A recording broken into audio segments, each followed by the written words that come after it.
Assalamualaikum. Hai, apa khabar anak-anak tahun 2 bertemu lagi kita dalam video seni bersama dengan Cikgu Syukri Hasan, guru bidang seni anda. Okey, video kali ini kita nak belajar pada unit yang ke-7 burung kenek-kenek. Kita nak menghasilkan ini dia topeng serkup. Macam ni Okey, tapi sebelum tu anak-anak silalah sediakan buku teks. Ini buku teks kita sebab cikgu nak bagi nota dan penerangan untuk anak-anak lebih faham bagaimana menghasilkan topeng.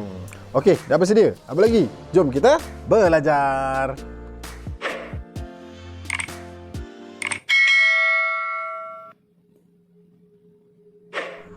Mari kita lihat buku teks kita ini dia. Okey, pada muka surat 56, 57, 58 dan 59 kita pergi pada unit yang ke-7. Okey, kat situ ada tulis burung kenek-kenek. Okey, sebab kalau tengok pada gambar ni seolah-olah mereka ni semua berada di zoo. Okey, bila sebut zoo ni dah tentulah ada pelbagai haiwan ada pelbagai hidupan. Okey, kalau tengok ada gambar orang ramai sedang berkunjung, ada yang melihat ular, ada yang melihat orang utan. Okey, ada yang melihat burung, ada kanak-kanak yang memakai topeng. Okey, ini adalah topeng muka, yang ni adalah topeng serkup. Okey, ada pula ni maskot gajah ni. Dia jual belon jual topeng. Okey, tapi tak apa. Kita tengok dulu yang pertama ni apakah dimasukkan dengan topeng. Okey. Kita fokus pada buku teks kita ni. Topeng dipakai untuk menutup bahagian sekeliling mata, muka atau keseluruhan kepala. Okey, bila sebut topeng serkup ni maksudnya yang ketiga ni, keseluruhan kepala, dia tutup semua sekali. Okey, kalau mata tu tutup mata sajalah. Okey, kalau muka ni dia tutup penuh bahagian muka. Okey, anak-anak mungkin boleh tengoklah contoh. Cikgu ada topeng mata kat sini. Dalam plastik lagi ni contoh topeng mata. Maksudnya dia menutup bahagian mata. Okey, tapi mata tu ditebuk lah kan. Kalau tak macam mana nak tengok. Okey, kemudian topeng serkup yang kita nak buat tu lah. Okay, ini topeng serkup yang dah siap. Yang ni yang kita akan hasilkan nanti. Okey, kita terus kepada buku teks kita. Okey, apa yang dikatakan oleh budak perempuan ni? Ayah, burung kakak tua itu lebih besar daripada burung yang lain. Warnanya juga berbeza. Okey, kat sini dia nak bagi tahu unsur seni warna. Okey, ada perbezaan warna. Kalau kita tengok burung-burung lain ni ada yang warna merah, tapi dia ni warna putih. Okey, kat sini wujud prinsip rekaan kontra. Selain daripada unsur seni warna, ada prinsip rekaan kontra pada burung tu dari segi saiznya. Okey, kemudian kat sini bawah ni dia kata apa ni? Lembutnya bulu orang utan ini. Kenapa dia cakap pasal lembut? Okey, lembut ni merujuk kepada unsur seni jalinan. Okey, jalinan tu apa? Ialah kesan permukaan sesuatu objek, sama ada objek alam ataupun objek buatan manusia. Kalau tengok bulu ni, bulu haiwan ni mungkin lembut kan, tetapi kalau kita pegang permukaan lantai ni mungkin kasar. Okey, jadi ada perbezaan jalinan pada setiap objek. Kalau kita tengok di sini ada ular kan. Ular ni dah tentulah dia mempunyai corak pada badannya. Jadi kita dapat lihat contoh jalinan yang lain lah. Okey, kita pergi pada muka surat 57. Okey, mari teroka pelbagai bahan yang mempunyai bentuk yang sesuai dengan rupa haiwan yang kamu lihat. Okey, kat sini gambar burung apa ni? Okey, gambar pungguk ataupun burung hantu kan. Okey, cara nak hasilkan dia menggunakan kotak tisu dan pinggan kertas. Okey, pinggan kertas. Cikgu ada tak pinggan kertas? Cikgu rasa ada tadi. Okey, ini contoh kotak tisu kotak tisu yang biasa tu lah. Okey, lepas kita dah guna tisu, kotak ni kita boleh jadikan dia sebagai topeng. Okey, topeng mata. Okey, dan juga ni pinggan kertas. Okey, pinggan kertas yang biasa tu lah, yang berkilat tu kan.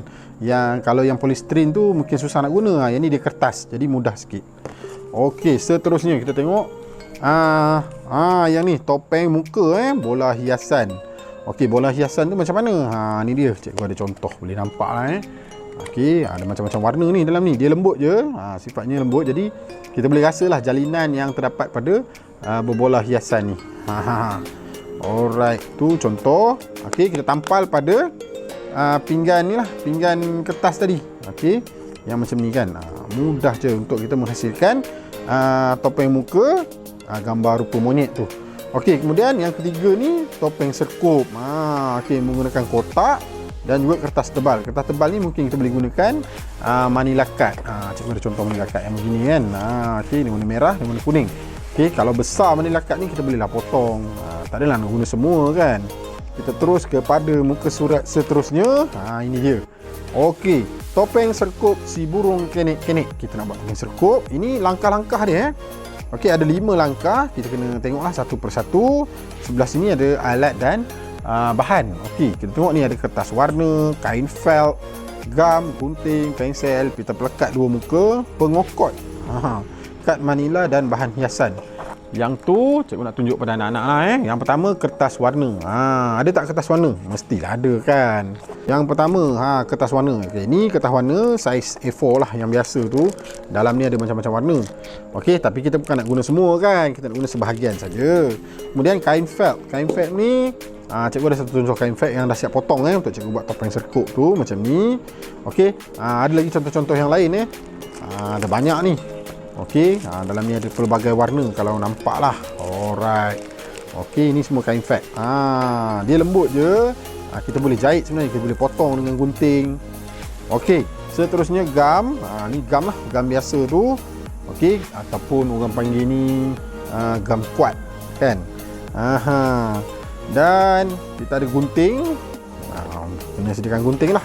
Okey, kalau untuk buat mata tu kita boleh guna pisau lah untuk tebuk. Tapi satu cikgu nak ingatkan, kalau guna pisau ni kena berhati-hati lah sebab pisau tajam kan. Kemudian pensel untuk melakar. Kemudian pita pelekat 2 muka ataupun double sided tape yang putih biasa ni. Okey, seterusnya stapler ataupun pengokot. Okey, ni dia stapler kan. Stapler ni pun kalau nak guna kena berhati-hati juga.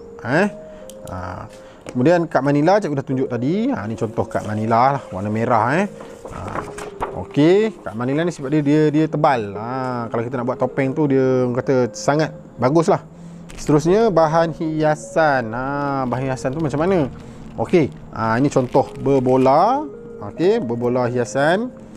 Ni cikgu dah tunjuk tadi kan. Ni contoh dia. Kemudian kita ada dawai hiasan yang begini. Panjang ni. Okey, kita boleh tarik lah. Okey, dia ni lembut berbulu-bulu. Kita boleh potong-potong, tak ada masalah kalau kita nak bentukkan dia. Okey, itu antara alat dan bahan. So, mari kita tengok langkah untuk menghasilkan topeng serkup. Okey, yang pertama ni dia kata potong kad manila mengikut saiz yang sesuai. Okey, kita potong, kita ukur lah besar. Orang kata kita ukur, tengok kita punya bentuk kepala kita kan. Besar mana. Kalau badan kita besar, mungkin kepala besar. Kalau badan kecil, kepalanya kecil lah. Jadi tak perlu banyak kertas.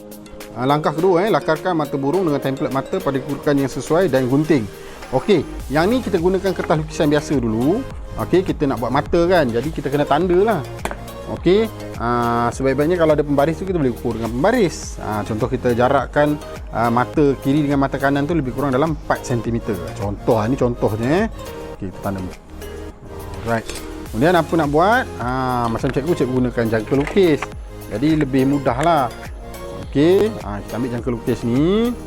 Okey, jadi kita buat dia punya mata. Cikgu agak-agak je ni tau.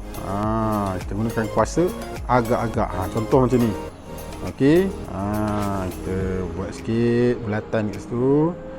Okey, nak lagi senang sebenarnya kamu boleh ukur je terus ke muka. Letak kertas ni dekat muka kamu ataupun muka kawan kamu kamu ukur, tandalah kan. Contoh tanda macam tu. Okey, sini ke sini lebih kurang 4 cm. Kemudian tengok jarak bawah bahu kamu dengan mata kamu. Berapa cm daripada sini ke bawah ni? Mungkin dalam 12 ke 10 ke. Ni anggaran saja Dah dapat macam ni, apa nak buat? Kita kena tebuk lah. Okey, tebuk tu mudah je. Sebab tu juga kata boleh gunakan pisau. Kalau tak ada pisau, kita boleh gunakan gunting. Contoh tebuk macam ni kan, potong je lah. Okey, macam tu, tebuk je. Okey, kalau tak pandai nak tebuk macam tu, mungkin kita boleh template tu kita boleh lipat dua macam ni. Boleh juga. Kan? Mungkin tak berapa ngam, tak berapa cantik. Kita boleh guna gunting. Okey, kita tebuk lah ikut garisan tu. Yang ni cikgu agak-agak je ni. Macam tu pun boleh. Cuma dia tak berapa kemas lah. Berbanding kita gunakan pisau. Tapi bolehlah kita buat bulat macam tu. Okey, ini template. Habis cerita langkah yang kedua. Kita tengok pada langkah yang ketiga. Buat bentuk kon dan tampal pada topeng sebagai paruh burung. Yang ni kita nak gunakan apa? Kita gunakan kertas mani lakat. Okey, ataupun kita boleh, ni contohlah cikgu tunjuk contoh. Okey, kita buat huruf D pada kertas kita ni. Okey, contoh macam ni kan. Cikgu potong sikit. Kau tengok kalau sengit tu tak apalah, kita adjust sampai dia sama kan. Contoh macam ni. Agak tak kemas, kita lipat sikit lah. Kita buat bagi kemas. Alright. Contoh ni contoh saja. Nak lebih baik, paruh tu kita gunakan kertas mani lakat. Dia tebal kan. Jangan guna kertas lukisan pula. Okey, dah dapat macam ni. Apa nak buat? Kita buat macam ni. Dia dah jadi bentuk kon. Nampak Okey, kita adjust lah sikit. Ambil gam, tampal.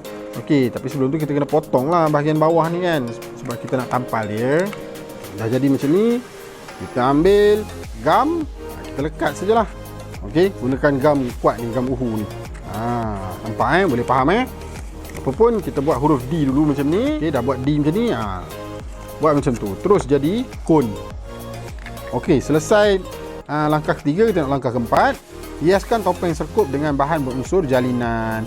Okey, contoh yang cikgu buat tadi, kita gunakan ni lah, kain fat. Okey, kalau tak ada kain fat, gunakan kertas warna biasa pun boleh. Tak ada masalah, ini cuma cadangan. Okey, kemudian kita boleh gunakan dawai hiasan, berbola hiasan. Pakailah, ataupun kamu nak guna stiker ke, bintang-bintang ke, ataupun kamu boleh guna pelbagai lagi lah bahan-bahan lain manik-manik ke, butang ke, tak kisah, apa pun boleh. Okey, seterusnya yang kelima, dia kata cantumkan kad manila menjadi bentuk silinder. Maksud cantum tu, cantum pada bahagian atas ni lah.